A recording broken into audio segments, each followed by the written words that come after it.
व्यक्ति हो चुके हैं जिनकी एरोगेंस के बारे में बात करना बहुत जरूरी हो गया है। मतलब मुझे याद नहीं है कि इंडियन क्रिकेट में ग्रेग चैपल के अलावा ऐसे कौन से कोच हुए हैं जो बार बार प्रेस कॉन्फ्रेंस में आके बकैती करना चाहते थे। हमने राहुल द्रविड़ का एरा देखा, हमने रवि शास्त्री का एरा देखा, लेकिन गौतम गंभीर जितना ज्यादा प्रेस कॉन्फ्रेंस में आ रहे हैं ना, मतलब आमतौर पर ये होता है कि या तो कप्तान प्रेस कॉन्फ्रेंस करने आता है, मैन ऑफ द मैच जो खिलाड़ी रहता है वो प्रेस कॉन्फ्रेंस करने आता है, या कई बार हम लोग यंगस्टर्स को कॉन्फिडेंस बूस्ट करने के लिए भी प्रेस कॉन्फ्रेंस में भेजते हैं। लेकिन यहाँ पर क्योंकि एक पॉलिटिकल व्यक्ति हमारा कोच बनकर बैठा हुआ है, तो वो कैमरा के सामने आने का एक मौका भी छोड़ना नहीं चाहता। और यहाँ पर तो ऐसा लगता है गंभीर साहब ने प्रेस कॉन्फ्रेंस को अपना पर्सनल वेंडेटा बना लिया है कि मुझे लोगों को मुंह तोड़ जवाब देना है, क्योंकि रोहित और कोहली के दम पे फाइनली मैं सीरीज जीत गया हूं। जब आप टेस्ट सीरीज जीते थे, जब आप टेस्ट सीरीज हारे थे, एक नहीं कई सारी हारे थे, तब आपका ये जो गुस्सा था लोगों के ऊपर, तब क्यों नहीं फूटा?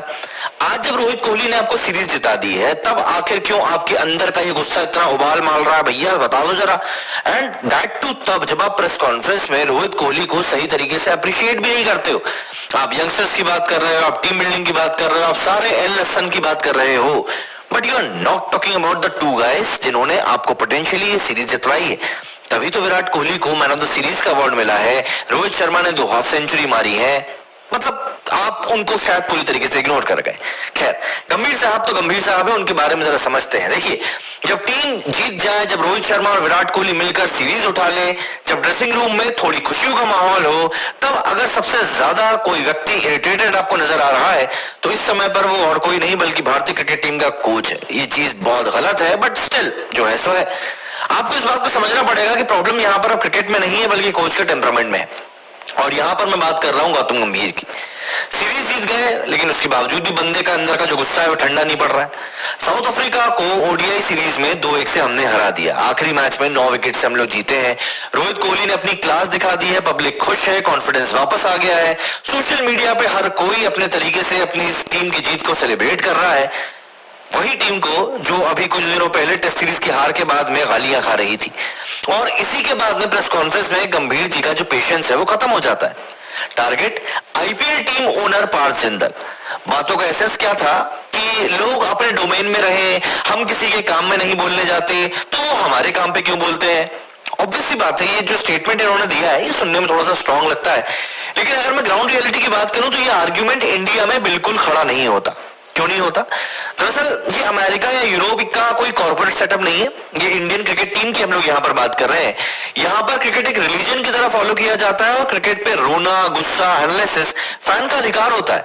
आप शुक्र मनाइए कि आपके घर के आगे कोई पुतले नहीं चला रहा है, वरना गंभीर के पहले गांगुली, द्रविड़, सचिन ये वाला एरा देख चुके हैं जब मैच हारने पर इनके घर के बाहर पुतले जलाए जाते थे। एंड सबसे इंपॉर्टेंट बात, ये फैंस फ्री के नहीं है, फोकट के नहीं है। ये वही लोग हैं जो टिकट खरीदने के लिए जाते हैं, जो टीवी ऑन रखते हैं आपका मैच देखने के लिए, जो स्पॉन्सर्स को लेकर आते हैं, जिनकी वजह से बीसीसीआई दुनिया का सबसे अमीर बोर्ड बनकर बैठा हुआ है, और उन पैसों से कोच की सैलरी आती है, पूरा सिस्टम चलता है। तो अगर पार्थ जिंदल जो खुद क्रिकेट इकोसिस्टम का पार्ट है, कुछ स्प्लिट कोचिंग को लेकर सजेशन दे देते हैं, तो वो कोई एंटी नेशनल या गद्दार नहीं हो जाते। वो एक फैन की आवाज है जो करोड़ों लोग इस समय इंडिया में सोच रहे हैं, लेकिन शायद आपके कान के ऊपर जू नहीं रेंग रही है। पार्थ जिंदल ने एक्चुअली में वही बात कही जो फैंस फील कर रहे हैं। आप सच समझ के देखिए, टेस्ट सीरीज में इंडिया 0-2 से हारा, होम कंडीशंस थी, लेकिन इनएक्सपीरियंस रेड बॉल सेटअप था आपका। और फिर सवाल उठता है कि क्या रेड बॉल और व्हाइट बॉल के लिए अलग प्लानिंग होनी चाहिए?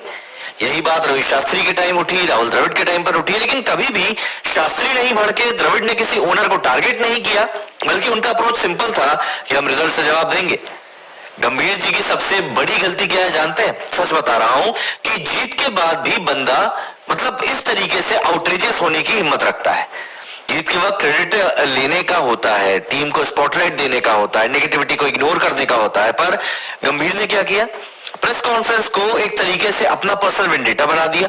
पर्सनल हो गए, डोमेन वाली सुपीरियोरिटी वहां पर बात कर दी, और जब अथॉरिटी के साथ में इनसिक्योरिटी को मिक्स कर देते हैं ना, तो प्रॉब्लम वही। अब टीम में जो सिलेक्ट करने वाले लोग बोल रहे बैठे हुए हैं, वो नॉन कमिटल, प्रूफ करना पड़ेगा, मेरिट पे चूज करेंगे। मतलब जितनी तरह की घटिया तरीन बातें हो सकती थी दोनों को लेकर कही गई। क्या कोहली ने या रोहित ने इस तरह के आके कहीं पे प्रोवोकेटिव बात कही? रोहित शर्मा को Australia man of the series मिला, विराट कोहली को यहां पर मिला, दोनों को मैन ऑफ द मैच भी मिले। मौका मिला ना माइक पे आके बोलने का, लेकिन क्या दोनों में से किसी ने इस तरह की बातें करी? क्या होता है जब बंदा अपने आप में इनसिक्योर हो, जब बंदे के अंदर मन में चोर बैठा हो, तब उसको लगता है कि हाँ अब मौका मिल गया, रोहित कोहली ने मुझे सीरीज जिता दी, अब तो मैं जाके पूरा बोलूंगा प्रेस कॉन्फ्रेंस में। गौतम गंभीर एक्चुअली में इस समय वही कर रहे हैं जो काम उनको नहीं करना चाहिए। आप क्रिकेट पे फोकस करिए, गेम को इंप्रूव करवाइए, खिलाड़ियों में टीम बिल्डिंग की एक स्पिरिट को जगाइए, क्योंकि टेस्ट सेटअप में साफ तौर पर दिख रहा था कि टीम क्या कर रही है, लेकिन आप तो प्रेस कॉन्फ्रेंस का इंतजार कर रहे हैं। रोहित कोहली ने जवाब दे दिया, गंभीर क्यों नहीं रुक पा रहे? भाई कल जो मैच जीता, रोहित शर्मा के बैट से, कोहली के क्लास से, बॉलर्स के डिसिप्लिन से, क्रेडिट वहां पर जाता है ना। अगर गंभीर ट्रूली कॉन्फिडेंट होते तो उनके पास में एक सिंपल लाइन होती कि फैंस का हक है बोलना, हम आगे काम से जवाब देंगे, परफॉर्मेंस से जवाब देंगे, डिबेट क्लोज हो जाती, मैटर बंद हो जाता, as simple as that. India में ग्रेस भी एक स्किल है। गौतम गंभीर फाइटर रहे हैं, ये बात सब जानते हैं, पैट्रियोटिक है सब जानते हैं, फियरलेस है सब जानते हैं, पर कोच बनने के बाद में ग्रेस भी सीखना पड़ता है। क्रिटिसिज्म ऑब्वियस सी बात है, इस तरीके से लेंगे तो कमांड आपको कभी नहीं मिल पाएगी, और जब फैन बोलता है तो उसे एनिमी बनाना सबसे बड़ी गलती इन लोगों की होती है। दोस्तों, रिस्पेक्ट काम से आती है, बयान से नहीं आती। एक लास्ट में बात यही बोलूंगा कि इंडिया में कोई भी कोच, प्लेयर या ओनर फैन से ऊपर नहीं होता, क्योंकि फैन वही व्यक्ति होता है जो आपके लिए